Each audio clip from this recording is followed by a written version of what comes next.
Welcome to the Urban Herald. Today, we're really trying to cut through all the hype, and focus on maybe the biggest story right now in global tech, how people are actually using AI. Yeah, because for the last couple of years, it feels like it's been nonstop speculation. You see blog posts, you hear stories, these huge market cap forecasts about things like ChatGPT. Right, everyone sort of knows it's massive, hmm but the details, like how big is it really? And who's actually benefiting from this tech right now? That solid data, the kind economists need, it's been pretty thin on the ground. Exactly. And that's why this is such an important deep dive for us here at the Urban Herald. We're digging into the results of what is, genuinely, the single largest study on consumer generative AI use ever done. Okay.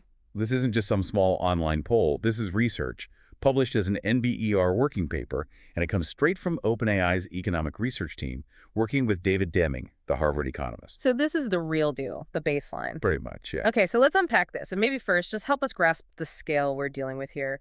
Right.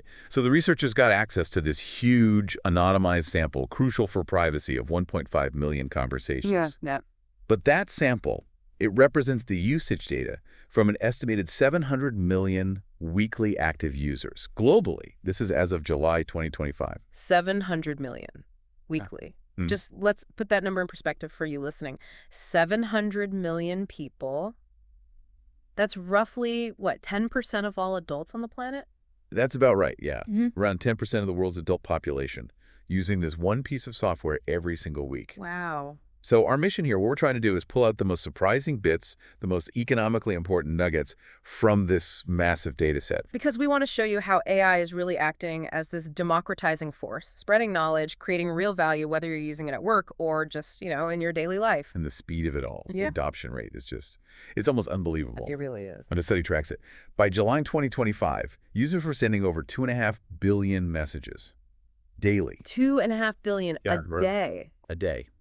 And if you break that down, it works out to roughly 29,000 messages flying back and forth every single second, globally. 29,000 per second. That kind of velocity. Mm. It's not just another app, is it? No, it forces you to see it differently.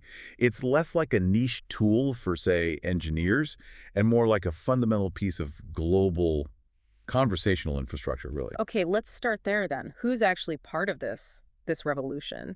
Because the findings seem to really push back against that early idea that AI would just benefit the usual tech crowd, Right. And the first big surprise is how the gender gap just vanished. which is not typical for new tech adoption. Not at all. Usually you see this heavy skew towards male early adopters. And ChatGPT started that way too. Yeah. Back when it launched, late 2022, maybe 80% of users had typically masculine names. Okay, so the standard pattern initially, which raises flags about digital divides getting worse. Exactly. Yeah. But the turnaround they documented is one of the fastest demographic shifts I think we've ever seen for a major technology. So walk us through that shift. How quickly did it get to parity? Amazingly quickly.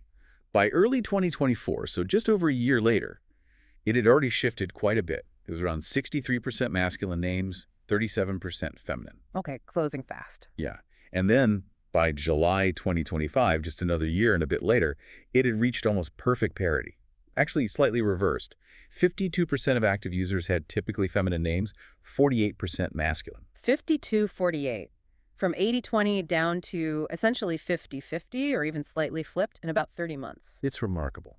Truly profound. And what's really interesting here is you said it's not just about numbers, it's about how women are using it. They seem to be driving growth in certain areas. Absolutely. It's about utility.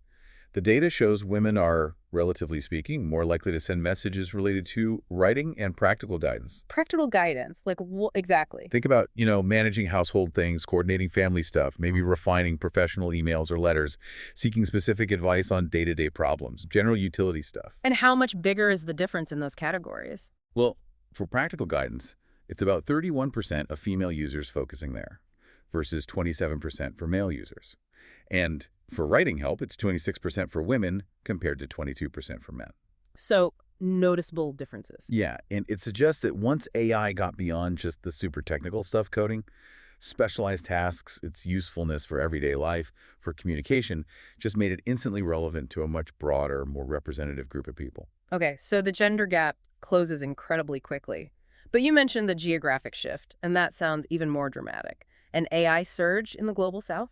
This part is truly stunning, and it ties right back to accessibility and speed. The study found that by May 2025, the growth rate of ChatGPT adoption in the lowest income countries was more than 4 times higher. 4 times. 4 times higher than the growth rate in the highest income countries. That just completely flips the usual script, doesn't it? Where new tech takes root in wealthy countries first. It totally challenges that assumption. It suggests advanced AI doesn't necessarily need massive existing digital infrastructure or high income levels to spread rapidly. Can you give us some of those regional growth numbers? Because they sound pretty wild. They really are. Okay, take sub-Saharan Africa. Between May 2024 and May 2025, just 1 year weekly active users grew by an incredible 847%. 847%. Correct. Now compare that to North America and Western Europe in the same time frame. Their growth was 156%. Still fast, but nothing like what we saw elsewhere. That reminds me of the leapfrog effect people talked about with mobile phones, right? Skipping landlines. It's a very strong parallel. It looks like AI is potentially leapfrogging traditional educational infrastructure in a similar way. And crucially, this isn't just people playing around with it. You're saying it's filling real knowledge gaps. That's the vital connection to development. Users in lower-income countries have very distinct patterns. They're heavily focused on building skills and learning. How much focus? A huge amount. 67% of their interactions fall into categories like educational content, practical guidance, or actual skill development. 67%. Wow. And how does that compare to high-income countries? In high-income countries, that same group of categories accounts for 43% of interactions. Still significant, but much lower. So where maybe high-quality schooling or specialized advice is hard to come by or expensive, the AI is stepping in. It seems to be acting as a personalized tutor, an on-demand information resource. It's functioning almost like instant, scalable educational infrastructure. Potentially compressing decades of capacity building. Into just a few years, exactly. By giving people customized training, helping them synthesize information, it's leveling the playing field in terms of access to knowledge almost overnight for millions. Okay, gender gap closing, global south surging.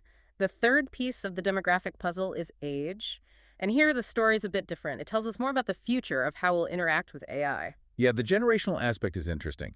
Younger users are definitely leading the way, both in how much they use it and how sophisticated they are with it. How much are they using it? Nearly half, 46% of all messages from adults come from users under 26.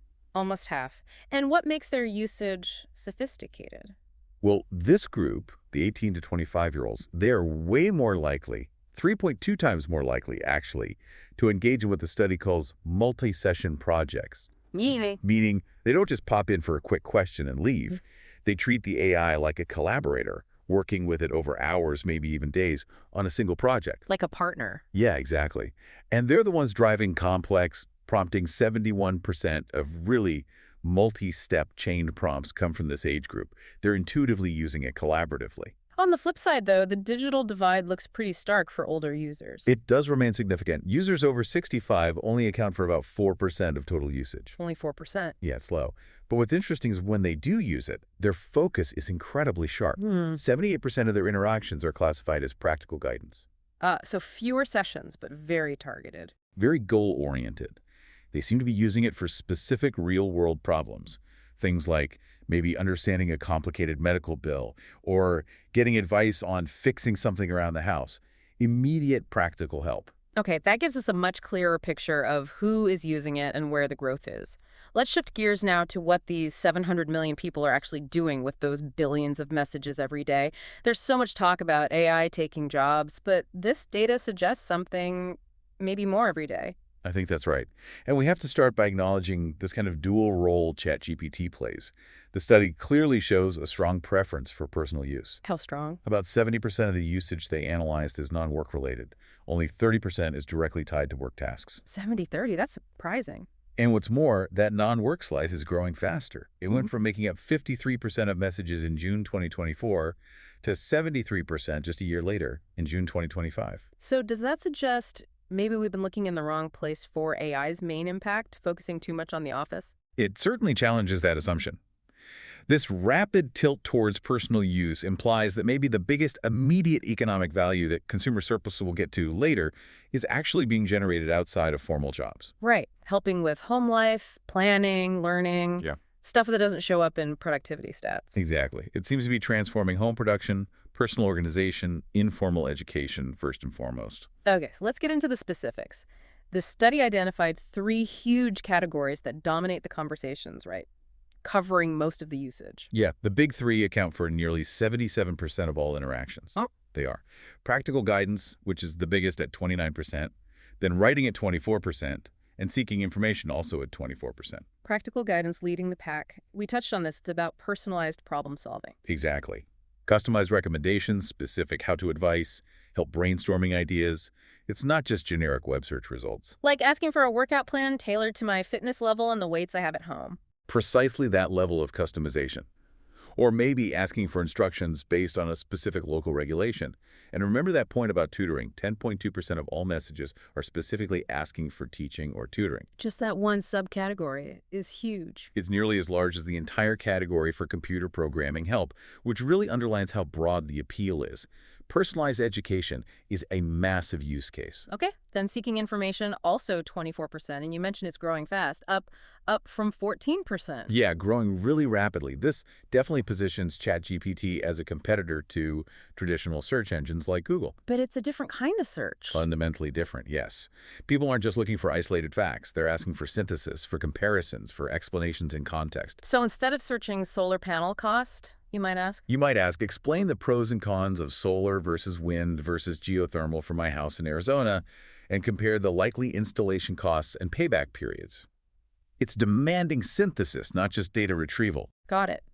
Now, the writing category number 2 at 24%. This is where it gets really interesting, you said, because it challenges the narrative of AI just replacing writers. Precisely, because the headline finding here is that roughly two-thirds, about 66%, of all the conversations about writing involve modifying existing text.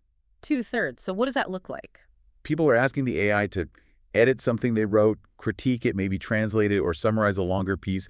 It's much more about augmentation and refinement than starting from scratch. So it's acting like a co-editor, a polisher, rather than a ghostwriter most of the time? That seems to be the dominant use case, yes. Okay, but that still leaves about a third, 34%, where it is generating new content from scratch, right? Isn't that still a huge amount of drafting time being saved or replaced? Oh, absolutely. That 34% is still billions and billions of messages focused on generating outlines, drafting emails, creating initial versions of things. It's definitely significant. So while, yes, the majority of effort seems to be in refining human work, that generation function is still incredibly valuable for just getting past the blank page friction. And critically, writing is the single biggest work task. It accounts for 40% of all messages identified as work-related. 40% of work use is writing-related. Okay. Across almost all jobs. Let's tackle some myths then, because the data seems to contradict some common assumptions. First up, the programming myth.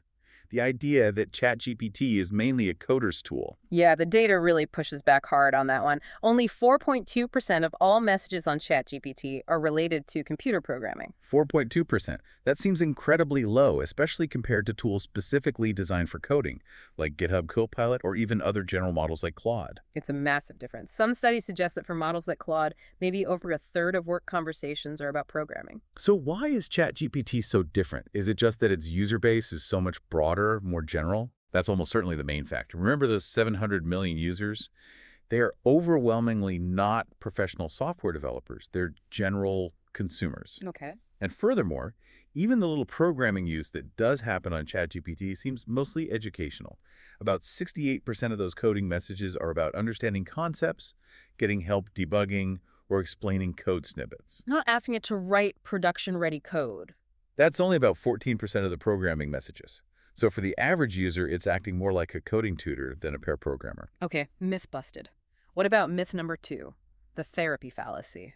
We hear so much about AI companions, people forming emotional bonds. The data suggests that's really a niche activity. It's quite clear. Only 1.9% of messages fall into the category of relationships and personal reflection. 1.9%. And even smaller, just 0.4%, relate to games and role play. So all that media buzz about AI friends or therapists, it's not reflecting the mainstream usage at all. It really doesn't seem to be. People overwhelmingly treat ChatGPT as a practical tool. They're focused on getting specific, useful things done. The utility aspect dominates. Okay, this leads us nicely into what sounds like the core economic insight of the study. This idea of classifying messages not just by topic, but by the user's intent. Yes, this intent taxonomy they developed is really powerful. It shifts the focus from what people are talking about to what they're trying to achieve. And that helps distinguish between AI automating tasks versus AI helping humans think. Precisely. They broke it down into three simple categories: asking, doing, and expressing. Okay, define those for us. Right. So asking is the biggest chunk, 49% of all messages. This is the co-pilot function. You're seeking complex information, advice, maybe strategic input, basically something to help you make a better decision later. Like diagnosing a problem or planning something complex. Exactly. Then there's doing, which is 40% of messages. This is more like the autopilot. You're asking the AI to actually perform a task, generate a finished output you can just use. Like drafting that email or writing that piece of code. Yep. Plug and play output. And finally, expressing is the smallest at 11%. That covers things like personal reflection or just playing around less direct economic relevance. And the key finding is that asking isn't just the biggest category, it's also where users seem to find the most value. That's what the data strongly suggests. Asking messages are actually growing faster than doing messages. And perhaps more importantly, the automated quality ratings are consistently higher for asking. Quality ratings, how do they measure that without reading the messages? Good question. Since humans can't review the chats for privacy reasons, they use automated behavioral proxies. A good interaction might be inferred if the chat session is long, has lots of back and forth turns, and the user doesn't immediately abandon it or restart. Okay, signs of engagement. Right. Whereas a bad interaction might be flagged if the user quits quickly or immediately tries a totally different prompt, suggesting the first attempt failed. And asking interactions correlate better with those good signals. Significantly better. By July 2025, overall good interactions were about 4 times more common than bad ones. But the ratio of good to bad was substantially higher for asking compared to doing or expressing. So even though it's automated, the signal is that people find the collaborative advisory function more satisfying, more successful. It seems so. It implies that ChatGPT's highest value, for most people, is as that advisor, that co-pilot, augmenting human judgment. It shifts the whole conversation away from simple automation or substitution. Towards augmentation. Exactly. For complex stuff, AI seems best used to improve the human decision-making process itself, not just handle the execution blindly. So how does this co-pilot function actually map onto real work activities? Across different kinds of jobs, the study looked at that too, right? Using a standard framework? Yes, they did something very clever here. They took the 30% of usage identified as work-related and classified those messages using the Wanted Generalized Work Activities Taxonomy. That's the big U.S. database of job tasks and skills. That's the one. It's the standard system the U.S. Department of Labor uses to describe what people actually do in different jobs. So it's perfect for making comparisons across occupations. And what did that WANET analysis show? Did specific tasks dominate? It showed remarkable consistency, actually. Yeah. The vast majority, 81% of all the work-related AI use, fell into just 2 broad WANET functions. 81% in just 2 areas. What are they? The first is obtaining, documenting, and interpreting information, basically gathering and making sense of data. Okay. And the second? The second is making decisions, giving advice, solving problems, and thinking creatively. So information gathering and then higher level cognitive work based on that information. Precisely. So whether you're a manager, a scientist, a salesperson, it seems people are primarily using AI to help them get the info they need and then using it again to help them think through decisions, solve problems, or brainstorm solutions based on that info. And that decision-making aspect was particularly common. Yes, making decisions and solving problems ranked in the top 2 activities for almost every single occupation group they looked at. It really underlines this role of AI as universal decision support. It's helping with the heavy cognitive lifting in knowledge work. Okay, and who is leaning most heavily on this asking function at work? Is it concentrated among certain types of workers? There's a clear correlation, yes. More educated users, and those in professional roles, especially people with graduate degrees or those in computer-related fields, they're much more likely to use ChatGPT for work tasks in the first place. Right. And when they use it for work, they lean much more heavily towards asking compared to doing. Can you give an example? Sure. For users in computer-related jobs, 47% of their work messages were classified as asking, Compare that to non-professional occupations, where only 32% of work messages were asking. So the people whose jobs already involve the most complex decision-making seem to be the ones using AI most intensely as a co-pilot to enhance that core skill. That's what it looks like. It's like a power tool for boosting professional judgment, not just automating routine stuff. Okay, this brings us to the huge question of economic value. If 70% of this usage is happening outside of paid work, how do we even begin to measure the economic impact? It won't show up neatly in GDP figures. That's the challenge. Traditional economics struggles with this. But there's this concept called consumer surplus, the value people get from something above and beyond what they pay for it. Which is massive for free or low-cost tools like ChatGPT. Exactly. And separate research, trying to estimate this, came up with a pretty staggering number. Just for U.S. users in 2024, the estimated consumer surplus from generative AI was at least $97 billion. $97 billion in 1 year, just in the U.S. Yep. That's a figure that mostly flies under the radar of official economic stats. But it's huge, roughly the size of the entire GDP of a country like Ecuador or a major U.S. industry, all generated from mostly free usage. Wow, and where is that value coming from? What makes up that $97 billion? It breaks down into roughly three main drivers. The biggest chunk, 43%, comes from time savings. People reporting they save, on average, about 32 minutes a day. Just removing friction searching, planning, drafting. Exactly. Then the second biggest piece, 31%, is attributed to quality improvements. Getting better written documents, making smarter personal choices, maybe planning a better trip, the outcome is better. Okay. And the final 19% comes from learning and skill development, using it to understand things better or pick up new abilities. Why do you think time savings is the dominant factor there? Well, it's the most immediate and maybe easiest benefit to perceive, right? If you save half an hour wrestling with some task, that time is instantly freed up. You feel that directly. Right. But the fact that quality improvement is such a close second, it's really important. It shows it's not just about doing the same things faster. People feel they're achieving better results, which has huge, even if hard to quantify, benefits for their well-being. This huge hidden value. It makes you wonder about the whole productivity paradox, doesn't it? Why hasn't all this tech shown up clearly in aggregate economic growth yet? Maybe because so much value is being created off the books, so to speak. That's a very plausible part of the explanation. Yeah. It's like this quiet revolution generating immense utility, but in ways our traditional economic dashboards aren't really built to capture. Okay, but as the Urban Herald team, we always need to look critically. What are the limitations of this study? What context do we need to keep in mind? Absolutely crucial, and there are a few key caveats. First, and maybe biggest, is the consumer-only lens. Right, this study looked at individuals using free plus pro accounts, not big companies. Correct. It explicitly excludes business accounts, enterprise plans, educational licenses, and that's a major blind spot if you're trying to understand the full picture of work usage. Because corporate use is likely very different. Dramatically different. Other data sources looking specifically at enterprise deployments suggest work-related usage.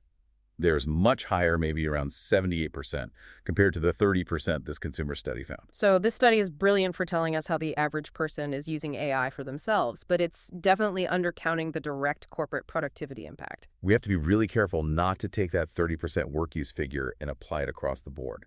The impact inside large organizations, especially on things like coding or specific personal tasks, is almost certainly larger and potentially more focused on doing than this study suggests. Okay, limitation one, the consumer focus. What else? The second is inherent in the methodology, the privacy-preserving approach. It's fantastic that they analyze billions of interactions without any human reading them, a real breakthrough. But it means relying entirely on automated classifiers. And while those classifiers are generally strong accuracy, between 74% and 93%, they're not perfect. They miss things. They struggle with subtlety. Nuance, sarcasm, complex irony, context that a human would get instantly. The automated system might misinterpret that. And this is especially tricky when trying to gauge something subjective, like user satisfaction. You mentioned the interaction quality classifier. The one estimating good versus bad interactions had weaker agreement with human judgment. Why is that particularly important? It's important because it adds a layer of caution to the primacy of asking finding.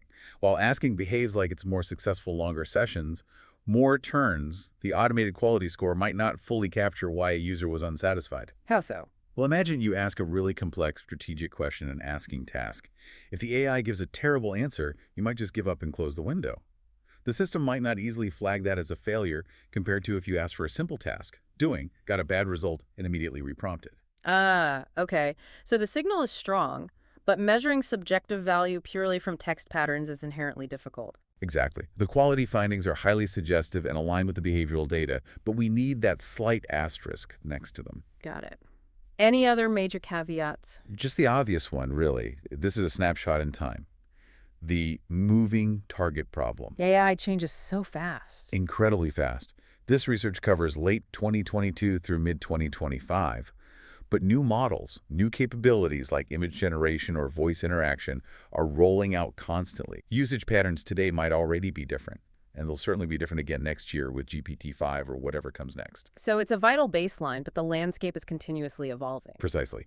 Any analysis like this is inherently capturing a moment in a rapidly flowing river. Okay, so let's try and synthesize all of this. Pulling together the key takeaways from this landmark analysis, it really paints a picture of a quiet revolution, as you put it. I think that captures it well. The biggest immediate story isn't the dramatic sci-fi scenario of robots taking over, but this much more subtle, widespread process of AI augmenting human thinking and, crucially, democratizing access to knowledge on a global scale. The speed at which it closed those traditional demographic gaps, gender, geography, while creating all that hidden consumer value is just enormous. It really confirms that AI has broken out of the tech niche. Yeah. It's become a true mainstream general-purpose utility faster than probably anything before it. And the core function people value most seems to be collaboration, not replacement.